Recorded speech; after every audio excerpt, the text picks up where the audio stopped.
We're going to talk to a driver that made his first super start out here tonight. Never run the super modifieds before, and all the way from California. Steve Holden, congratulations, Steve. You got your first super modified feature in at Bristol Motor Speedway with the super modified Ultimate Pavement Racing Series. How's it feel to get one under your belt? Oh, it feels good finally. I've been wanting to do this for a while, but I just, for some reason, I just couldn't get everything together. But these are fun. Needed more laps. Steve, you've run NASCAR heat forever out there. What was it like to run the super modified at Bristol? You've run so many different types of race cars here.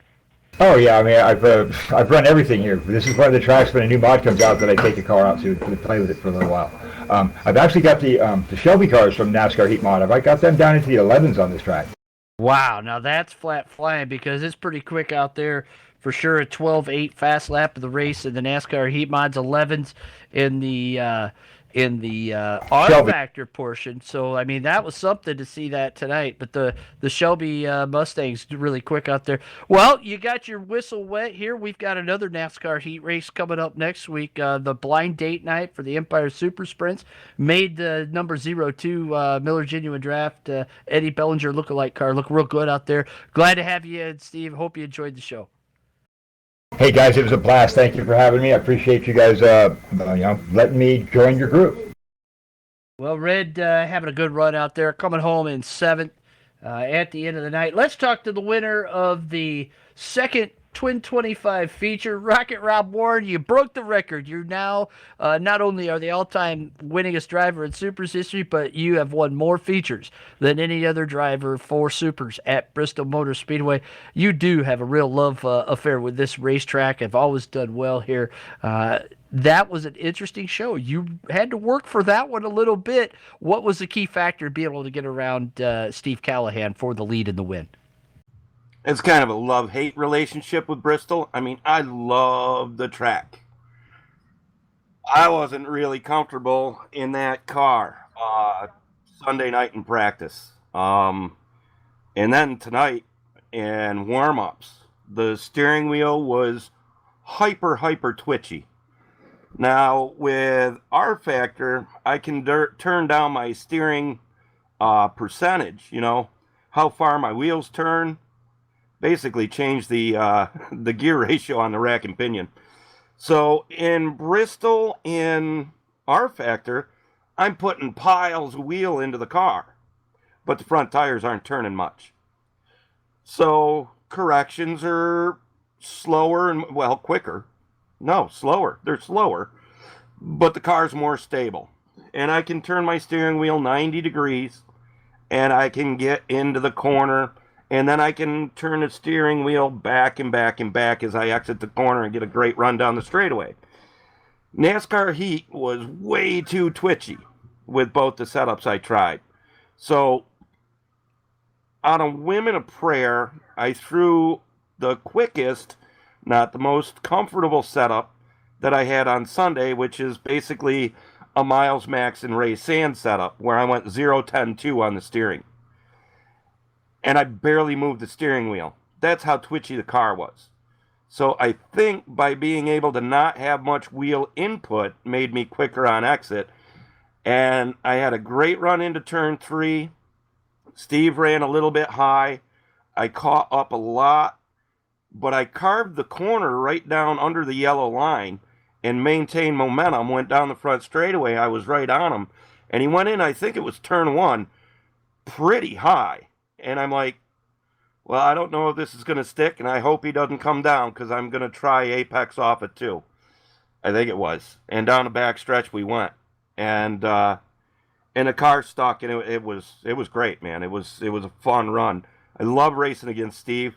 I hope he's here more often because they don't call him Steady Steve because he's horrible. They call him Steady Steve because if he does go in the high groove, he stays in the high groove, makes it work. But, he's fast, he's quick, he's a conscientious racer, and he's someone that you can race around without being in fear. So, great runs all night, Steve. And thank you for those races. As far as being the winningest Bristol, yeah, I'd have rather it been R Factor non-wing. I got a lucky drop. Second row inside or second row outside. The inside row didn't get a good start. The front row was well past the start of the pit entrance wall, which is where I told everyone to start at, and the outside row rolled. So Steve and I got out to a good jump. I'm guessing the guys behind us did a pretty decent job too. I don't know what the finishing order was. Somewhere in the middle, I lost momentum, started drifting up the track, got really nervous because Steve started chopping down the lead like tremendously. And then I just had to back the corner up and get back down below the yellow line. And it was very much like turn 1 and 2 at Sandusky, where you could actually hear the pitch of the motor change if you bogged it down. And I heard myself doing that in 1 and 2 real bad, slightly in 3 and 4. Calmed myself down, but man, gripping the wheel as tight as I was gripping and turning it as little as I was turning it was painful. But great runs all night by everyone. That's last year I got a second and a first. This year I got a second and a first, and I'll take that any year. Twins are horrible to run if they're only 25 laps. Yeah, it's definitely one of the toughest events on the schedule. Congratulations, Rob. Great run for you out there, leading the most laps, 22. Let's talk to the guy that you passed for the lead, a former winner here at Bristol himself, Steady Steve Callahan. Able to compete tonight. I know this is one that you've been looking forward to, Steve. Good runs in both features here tonight. How do you feel about that second one, though?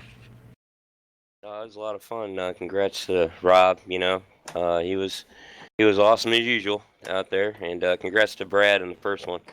I blew a couple of corners. It was hard for me to get in my head that this is an R factor. You have to let off the gas a little, and it took a little bit to get into a rhythm. But once it did, the car was pretty good, and Rob and I were pretty much running the same speed, so. I was hoping he'd get to lap traffic a little sooner than he did. I thought I'd be able to catch him a little bit and hopefully make it interesting. But no, it was a lot of fun. Great runs by everybody tonight. Steady Steve, great run by you for sure out there. Your teammate doing pretty well in the second race as well, coming from the back of the pack up to a fourth place finishing. And you two basically flip-flopping into the top 5 there. So a good night for CPR Motorsports, no matter how you slice it. Congratulations, Steve. Thank you, Bobby. And thank you, Kevin, Breeze Graphics, Airbag Studios, Rob, Servers, awesome as usual. And thank you, Bobby, for putting everything on. Well, we thank everybody for being here tonight. And